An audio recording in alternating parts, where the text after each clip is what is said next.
Tariffs explained for small business owners in 2025. That's what we're talking about today. And it's because I coach right now over 600 clients. And I think there's this misconception that either it affects you because you are purposely buying from places like China, or you're like, oh, it doesn't affect me. I don't buy anything outside of the United States. Okay. Here's what I want you to know. Just because you are buying local or maybe buying the United States doesn't mean this will not affect you. So we need to open up this conversation. So my studios, I own dance, music, and acting schools in Milwaukee, Wisconsin. My studios don't purchase anything directly from China or from a Chinese vendor, let's say. However, my dance recital, my dance costumes, right? A lot of the places we purchase from probably purchase from those places. So this will affect our business. And I want you to be thinking differently. Okay. Now, this is not a political podcast. We are not here to talk about what should or shouldn't be happening. This is a podcast for business owners that are or could potentially be impacted by the reality of tariffs, which I think is like 99% of us, right? So I've been in business now it'll be 23 years this summer. And what I've learned is that there is always something coming, something unexpected, something that will pop up that you don't have control over, which is hard for business owners because we want control. We want to be in charge, right? But maybe you've already been through a recession, right? I was here in 2008. We definitely felt it. Actually, we felt it in 2010. Took a little longer for my industry, but we did feel it, right? Maybe the pandemic, maybe your business was shut down temporarily. Possibly the election just hurt your sales recently. There will always be something. And the best business owners, they're not whining and complaining about it. They're going, okay, good to know. What are we going to do about it? How can we be proactive? How can we figure this out? So here's what we're going to talk about in today's video.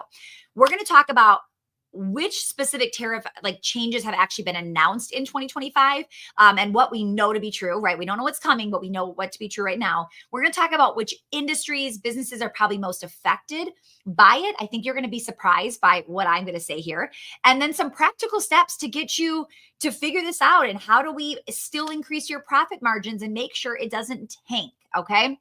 So welcome, say hi in the chat. We are live. If you don't know who I am, my name is Stacy Tuschl. I've been a business owner now for over 2 decades, and my businesses generate over $10 million in annual revenue. And I'm just here to share what I'm going through and what I experience and how I take this information and move forward as a business owner. Sound good?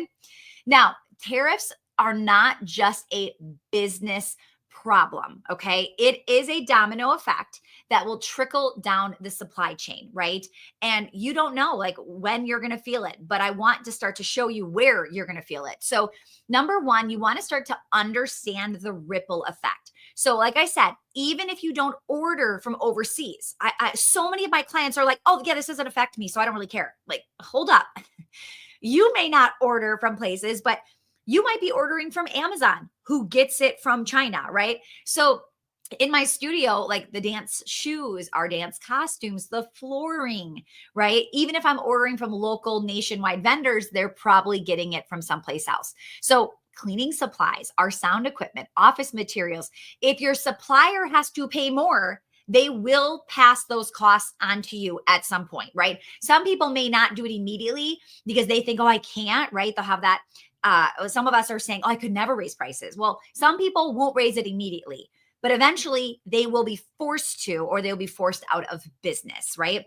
So you might not be seeing an actual tariff line item on your invoice, but you may start to feel it if everything you're buying starts to go up. Does this make sense? Say yes in the chat. Okay. So what I am suggesting is watching your operating costs like a hawk. Okay. So here's where you've got to be careful. I help so many business owners cut costs. Okay. And the reason I can do that is because most business owners overspend. Okay. So when they're overspending, right, all of a sudden we'll say, hey, why is this going up? Why is that going up? Or does this really make a return on investment? And they're like, no, I need to get rid of it. Okay. So with that said, I want you to understand that a lot of people aren't paying as close to attention. Like, for instance, when you go to Target and you buy your typical supplies that you get, maybe you go to Target and you buy toilet paper and Windex and all those things. Okay. Now, when you go, do you catch the next time that, oh, wow, this went up 5%, this went up 7%, no. Most of us are not paying that close of attention because we're not buying the exact same thing, so we don't catch it. Okay. So, what I'm saying is, you want to start to watch what are the prices of certain things, because even if just a 5% increase or a 10% increase is tacked on from your vendor because they need to stay in business, what you might not realize is that 5%, 10%, right? It starts to multiply as you start to buy all of these things that you specifically need. Okay.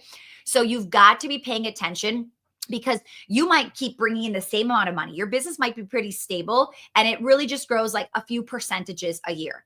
Well, if your expenses grow way more than just a few percentages a year, you're going to feel it. Now, if you're like most business owners, you won't catch it right away. What's going to happen is a few months in, after you've been overspending, you're going to go, why is money so tight? And we do not want to be reactive. We need to be proactive in this situation. Okay. So, a tip for some of you, if you are working with specific vendors, just flat out ask them, are you expecting any pricing changes in the next 3 to 6 months? And then they may tell you, they may say, I'm not sure, but you could at least get upfront. And some of them might say, yes, we actually just increased them, right? So you may want to really observe, how is this going to impact me? What are we talking about here? Okay. It's not just about how much you make, it's about how much you make minus how much you spend, how much is left over. It's so simple. We know that. I know that. However, we work with business owners constantly and they're not paying attention to these numbers. And this is where it's going to come bite them in the end. Okay. So really start watching those operating costs. The third piece of this is start planning your pricing strategy now. So some of all of us, right? We may have to raise rates. What is your pricing increase strategy going to be? All right. So one of the reasons I say be strategic is you may want to communicate early and clearly with people that purchase from you, right? You might let them know that pricing is going up at whatever time or date, etc. Okay. Some of you may not like announce it's going up, but you may just decide, like for me, for instance, I may roll out specific things at certain times of year. I don't have to say, hey, by the way, this is more expensive than last year, right? You don't have to do that. But you roll it out with the new pricing on there. Okay. So you might decide, how are we going to do this? And are we going to announce it? Right? Or is it best to just roll it out with the pricing and let it be? Okay. I would get your team on board. How are we going to respond when somebody says, whoa, this price has really gone up, right? Train your team what to say in that situation. You might feel very comfortable saying, well, yeah, everything's going up these days. Like, what is it going up these days? But your team might be like, like, I'm not the one that makes the prices, right? Like, they don't know what to say back. So help them as they're talking to their customers. Okay. Lisa says, Canadian here, so scary what's happening. Yes. And here's the thing.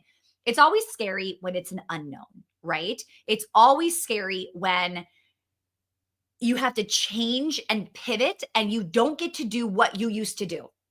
So that is a normal feeling, right? And all I'm saying is it's okay to be scared. It's okay to be overwhelmed. It's okay to be frustrated. But what's not helpful is just talking about it over and over and over and complaining about it over and over and over and not doing anything about it. Okay. We help business owners move and be proactive and get stuff done and really start to look at, okay, how does this affect me and what do I do? Okay. So a couple things with pricing, right? If you've got to move your prices up, you've got to move them up. Couple things to think about. I love the idea of perceived value. So when you raise rates, okay, let's say I raised my rate. I'm making this up. Let's say I had to raise my rate on something because of this situation. Okay. So as I raise it, let's say I have, I'm going to throw in this bundle, whatever I'm selling. I'm going to throw in one of my Stanleys. Okay. I don't know how much Stanleys are. Are they like $45? Maybe. I'm not sure. But let's just say It's 45 bucks. Everybody knows they're $45, etc. Okay. So I'm throwing something in. Well, a Stanley has a perceived value of what it costs at Target, right? So, however, we can buy things typically as a business owner. We can buy things at bulk, right prices, cheaper prices, wholesale prices, etc. So let's say I can get this thing for $30. Okay, I didn't. I bought this at Target, but let's say I could get it for $30. Well, if I can go, okay, well, what can I throw in that has a perceived value of 45, but really it only cost me 30? So there's a little wiggle room and they're expecting the price increase because you've added something and there's a perceived value around it. Okay, that is a great way to do it where people are less confused as of why. Okay. So is there something you can do to throw in a perceived value? Okay. Could you bundle certain things to justify pricing? Okay. Another thing I want to share is don't feel bad about having to raise prices. This is a big phrase I hear clients say. Well, people will never pay more than what I'm already charging. Yes, they will. Like if somebody will spend $42 or $4,200, they will spend 45. They will spend 4,500. Yes, they will. Yes, they will. Yes, they will. So stop saying things like they will never buy this. You are probably not the most expensive person selling whatever it is you sell. There is somebody in the world selling it for more money than you. I guarantee it, right? So what you need to understand is people are already paying that much for it, right? Just not from you. So don't feel bad raising your prices. If this no longer works out, right? So like Lisa, if whatever you sell, right? If you're like, I can't afford to drop 7% profit margin, right? You may have to say, okay, what does it look like to raise my profit 7%? What does it look like to raise my profit or to raise my pricing maybe 4%, and 6 months from now, we're going to raise it another 3, whatever it is. Okay. We have to get strategic and figure out what does this look like. But remember, when you raise prices, you can actually ask yourself, how can I raise the value? How can I raise the perceived value? Okay. The next piece is you need to be staying informed. So a lot of people, right? I knew this was going to be a topic where some people were going to see it and go, I don't need to watch this. It's not for me. It has nothing to do with me. I'm going to ditch out. I knew that was going to happen. Okay. But I'm hoping somebody on here or somebody that watches the replay, they didn't think it was for them. And then they realized, well, this is for me. I need to be paying attention. We are like telling our clients constantly, you have to listen up. Okay. So stay informed, right? You need to be wherever you can, right? So you could be following the SBA, right? The Small Business Administration. Okay. You could be using ChatGPT. You could go on ChatGPT right now and say, what is the most recent update on tariffs in the United States? Or if I'm Canadian, whatever it is, and say, as of April 2nd, it's going to tell you what is happening. You could say, what is being proposed in the next 60 days that hasn't taken effect yet? So easy, right? You could set up Google Alerts, which I probably wouldn't do because it's going to be a lot hitting your inbox. If you said tariffs for small business, you're going to probably be getting notifications every day. But you could, right? You could subscribe to our channel, people like me that are constantly keeping you updated for any business information. Okay. So there is no reason for you to say, I just don't get this stuff. I don't really watch the news. I'm not into politics. So I just kind of stay clear. No. You have a responsibility as a business owner to know what is going on and how it's going to impact you, your business, your family, your employees, and so on, your customers, and so on, right?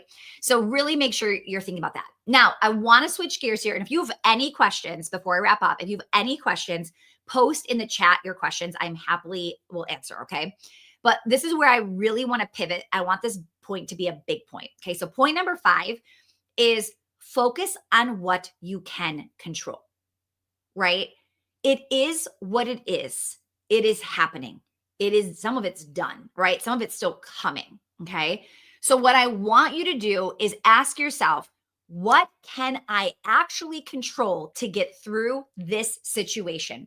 So this is where I'm saying, go look at your other expenses and see if you can reduce certain things, negotiate, cut costs, right? Or just cut out other expenses. So whenever money is maybe tight or the pandemic happened and we needed to get money like really cleaned up, one of the things we do is we go through a list of all of our vendors, right? Like think about this. you may have insurance on your business or your building or whatever it is. You might have been in business for 10 years and you've never renegotiated or you've never looked at other businesses. And every year that person's just charging you more and more and more, and you have no idea. Okay. I had this happen to me maybe 10 years in business. I never thought to get another quote of insurance. I go get a quote. It is for, and I have buildings, so it's more extreme than maybe somebody who doesn't have a physical brick and mortar, but it was a $4,000 savings by going someplace else for the exact same, uh, um, basically insurance. Okay. Now here's what's crazy. I go back to my insurance agent who I really liked. And I said, I'm so sorry to tell you this, but I have to switch. It's a $4,000 savings. That's a lot of money to me at the time. And we'll be switching. And he said, send me over the quote. And I said, sure. So I sent it over to him. And he said, if you stay with me, I will cut your fee by $4,000 and I won't change anything. What? Like, I was just thinking to myself, like, oh my goodness, how much faster should I have done that? Right? Like crazy. So if you can't control that this is happening, what can you control? And some of you have bills and expenses that you have never thought to even look at your credit card statement and see what you're actually paying for these days, right? You will find things that you're like, are we using that? Do we still have that software? Wait, I thought I signed up for a free trial. Have I been charged monthly? I am telling you, my clients on average will find anywhere from $3,000 a month recurring, $5,000 a month recurring. We had somebody in 60 days, like 2 months, save $60,000, cut out $60,000 of expenses in 2 months because she wasn't looking. So go to your bank account, go to your credit card. I would do like the last 6 months. And the reason I say 6 months, really, you should do 12 because some of you are prepaying and you're paying for software and it comes out, let's say in August. Well, if you just go grab the last 3 months, you're never going to see that payment and you're not going to realize like, I didn't know we were paying for that. And this August it's coming up. I need to cancel that year, like annual subscription. Okay. I am telling you, you will find thousands of dollars a month of things you are not using. They are not giving you a return on investment. So the idea here is let's say you are in this like between a rock and a hard place and you feel like you are getting taxed. You cannot raise your prices, which I think is a lie, but okay. You cannot raise your prices. Let's just say that's a fact. Okay. Where do we make the business more profitable in areas you can control? This is the kind of stuff you can control. Now, imagine if you did this and you raised your prices to make sense for what's happening, right? Big, big difference. Okay. So that's what I want you thinking about. Okay. All right. So, let me come to some of the comments really quick. All right. We make small increases on some, not all items to test our market to determine how it impacts sales. Okay. So I love this knowledge. So she is saying like, just test, right? Start small. Don't do it to all of them. Try it on a few things, right? So see what happens. And that's the thing is when you say things like, we'll never be able to do this. Our people would never pay this. Okay. What's going to happen is you're that thought, right? Which feels like a fact. It feels like it is a 100% true statement will change your behavior and how you move. So a business owner is going to think, well, I have to raise prices and they're going to, right? Because that's their thought. So they will do it. Right. And then somebody's thought is I could never raise prices and they won't do it. So the question is, instead of you deciding, for a fact, what if you just tested? What if you just put it out there to see what is specifically going to happen? Okay. Now, with that said, one of the very first things we do for clients if they need a quick cash injection is we actually look at what they're spending. I know a lot of times our brains want to go to, I need to make money and I need to make it fast. But remember, it's not just what you make, it's what you keep. And some of you are blowing money every single month, right? You're spending way more than you should. You're buying things you do not need. And if we could clean some of that up, I think you're going to feel a little bit relief of like, wow, this is going to offset maybe some of the other things that are happening specifically. Okay. And this is why, like, I know this is a little tough love. And I know some people are not going to like the way that I'm spinning this, but like, this is facing reality, right? Like wasting time complaining is just what I just said. It's wasting time. Like you're wasting your time, you're wasting your money, you're wasting your resources. You may or may not get through this, right? The best businesses are going to, they're not talking about it anymore. They're proactively working on strategies to get through it, right? So it's happening. Like it's here, it's done, it's happening, right? So let's figure out, what does the business need to do to transition, right? So I just hope that some of the complaining and whining like slows down a little bit, because how is that helping, right? How is it helping? So how can we say, okay, these are the facts. What am I going to do about it? Because the strongest businesses out there, they're already moving forward. They're already troubleshooting. And if your competitor is troubleshooting and you're sitting here whining, you're in big trouble. Okay. So who do you want to be in this situation, and how do you want to show up? That's what I want to ask you. And I want to motivate you to say, you can get through this, right? You have gotten through a lot already in your business. You can get through it, right? If you want to, if you choose to. This is just another bump in the road, like everything else we have to deal with as business owners, okay? So, we had something happen to us with our insurance renewals. When you ask and they reduce, how do you set up a precedent with your vendors to look out for us without the ask, or is that too much? I mean, you could just say, like, here's the thing.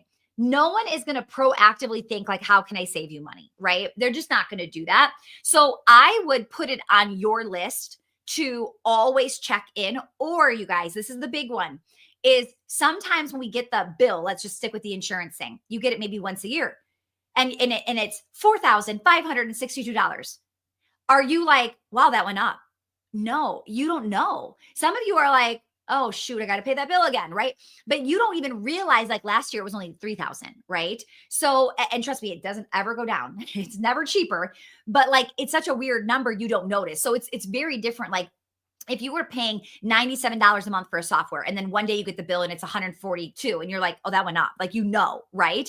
But what happens once a month or once a year is you don't remember how much you paid for a weird dollar amount. So what I would do is I would watch every year when that bill comes in, I would compare it to last year to see what they did. Okay. Because it's possible it didn't go up, it's the same, or it went up very minimally. Okay. And you may decide, okay, every 3 years or every 2 years or every year. I mean, you can do what you want. Some of this stuff is tedious. Like going to get quotes from certain like other vendors can be a lot of work, right? You may want to go back and say, it's that time of year again. I'm about to go get some quotes from other vendors. Before I go and get quotes, is this the best offer you have for me? If you want to say something like that, they may go, let me talk to the boss, or let me go talk to whoever, right? And I'll get back to you. And they may lower it before you even go do the work of finding other people. Okay. So that is a big one. Now, another thing you should know, you guys, this is a really big strategy to save money. Another thing you should know is when you are paying for certain services and you go to cancel, okay? A very big strategy is like the saves department, right? So when you go to cancel, oh man, I mean anything these days. Like if you go to cancel like Butcher Box, right? I haven't had Butcher Box in a very long time, but I remember when you go to cancel, it's like, but wait, did you just want to only do this? Or did you, and you're like, no. And then it's like, okay, but wait, what if we could give you the next 3 months at 20% off? Okay. Literally every software that I decide to cancel on, or every service like this that I'm like, I don't want anymore, I'm not using it, they are constantly saying, but wait, could you, right? So my point is, you could just call up a company and say, hey, I am looking around for other quotes. Is it the best you have? Or you could also just say, I'd like to cancel. And trust me, it's not like they're like, okay, here you go. They're like, okay, can I make a few suggestions before we move forward with that? Right? It is shocking how much negotiation and wiggle room there's going to be there. So if you need cash, now here's where this will help you definitely save some money. But I do not spend my entire day, all day, I don't spend a good portion of my time saving money. I spend a good portion of my time making money. So a strategy is to get lean and stay lean, but it is not a focus. If you focus on saving money and being cheap, you will stay broke. Okay. I am trying to focus way more energy on making money than like saving money. Right. So I recently got rid of a few pair of like really nice shoes, like brand name shoes. And I just don't have time to go and sit and sell them on not that I don't have, it's just not a priority. It would not make sense for me financially to waste my time selling expensive shoes on Facebook Marketplace, right? So I messaged a few friends. I'm like, does anybody want these? This is the size, right? And my friend's like, I'll take them. Why are you not selling them on Facebook Marketplace? Like, I don't understand. You would get like a good amount of money for them.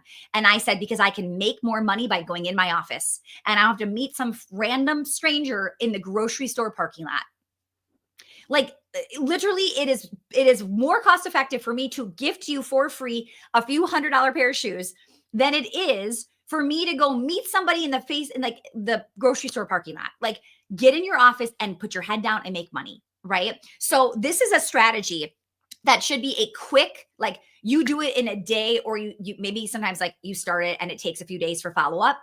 But you are not sitting here trying to like penny pinch every single day moving forward. It's a one-time strategy. You're going to feel an influx, which is why I said a lot of my clients will feel like 3K, 5K. We've literally had people go up to 60,000 that I'm aware of in 60 days. It's a quick, like get that money back. And now we focus on being proactive, making money. Does that make sense? Okay. As a CEO, I find myself acting more like a purchasing manager. How do you instill this judicious spending culture with your purchasing team when they're spending company money and not their own money? Oh, yep. Definitely been there. I will never forget one time I went somewhere and somebody bought a charcuterie board. They thought it'd be an amazing experience for these guests that we had. And it was like, I'm not even kidding, like the size of a plate. Okay. It was so teeny tiny and it was hundreds of dollars, hundreds. Okay. I assumed with the budget that it had to be this like massive, like gorgeous thing. And I got there and I was like, there is 0% chance that that person would have bought that for herself at a party. But because it's my money, she's like, let's buy it, right? Let's get it. I've had to have many conversations with certain people, and there are only certain people that get credit cards in my company because I do want to make sure there is a sophisticated level of money making decisions, financial, right, intelligence here on spending this kind of money. So anyway, you need to set up boundaries. Okay. So a couple things, they earn your trust, right? So you start small with what they're allowed to spend up to. If they're making good decisions, you can keep making that pricing going, that revenue, that dollar amount go up, right? So I may say, you have access to spending up to $500 a month or something without me, right? Making that number up. Okay. And as they're doing it and I'm watching what's going on, as they earn my trust, I can make that number continue to go up. It's very easy to make that number go up because you can put a credit, every employee credit card usually has a limit. So you can say, do not let that credit card go over $5,000 a month. Pretty easy. Okay. And then you can raise it as you earn, as they earn your trust. Now, that is a one way. Now, I do believe in having budgets and having people understand like what certain things should cost. So like I used to, when we do events like crazy, and I used to not that long ago, literally like find the caterer and figure out what place we were going to. And I would be like holding on to, because I thought someone's going to overspend and they're going to spend a fortune. And now I just say things like, listen, when we do a nice lunch for this type of event, here is the dollar amount I'm looking to spend per person. Stay within that budget. Right? So when you give them dollar amounts and you're like, listen, we typically spend this much on this. If it's anything over, you have to get my permission. That's where they start to learn your boundaries, right? Because that's what's in your head. You have your own boundaries. You're like, I will not spend more than X on that. That's ridiculous. Well, now you're just telling them that, right? You're just passing on your boundary. Listen, I would never spend this on that. So that's what I want you to follow. And if it is, you have to do it, just message me. Like we'll walk through it. Okay. Great question. It is a big problem, big concern, right? So you really want to be paying attention to that. Okay, so if you have not liked this video yet or hit the subscribe button, make sure to do so. We've got some really good videos coming up. We're going to start dropping 2 videos every single week on demand, where it's not live, it's just on demand. And I'll still be going live the month of April. But just so you know, April's the last month I will be doing YouTube lives. I just have my schedule reorganized for summer, and I want to get some really good time with my kiddos. So just an FYI, if you're looking to get some more coaching, make sure you're taking advantage of this in April while we're still doing it, okay? All right, any other questions, post them in the chat. Here's just what I kind of want to wrap up with today, okay? Is bottom line when it comes to tariffs, right? You just need to pay attention. You need to ask smart questions, and you need to be ready to pivot. We don't know what's to come, right? We don't know how this is really going to impact us. We don't know what vendors we're using that are going to move fast and raise their prices. So you just have to pay attention and know your numbers more than ever, right? We preach at Well Oiled, like you have to know your numbers. You have to be really on top of what you're spending, what your budgets are, right? You need to start watching what is increasing, right? What did we spend last month compared to this month? How much is it going up? A few dollars here and a few percentages there. It doesn't sound very big, but man, it starts to add up, right? So we just need to be very proactive, very, very careful. I will definitely be back sharing more about all of this as well as things start to progress and we start to feel it more and more. But trust me, I feel like we've already been feeling it, right? Everybody's starting to freak out. Everybody's starting to raise rates. Prices are just going up everywhere. So it's like we already have been experiencing some of this price increase, right? So, all right, guys. Thank you so much. I hope you enjoyed today. I hope it was a little bit of maybe a wake up call, right? Maybe it's a little less scary. You're like, okay, I get it. It's a thing. Moving on, like we're going to make more money or we're going to save more money. We're going to figure this out. And I really, really believe like the best businesses, they will figure it out, right? Like they're resourceful, they're problem solvers, they're fire putter outers, right? Like this is what I always say. That's who we are, right? So just another thing we've got to put out and we will. So, all right, guys, have a great rest of your week. I will see you soon. Bye, everyone.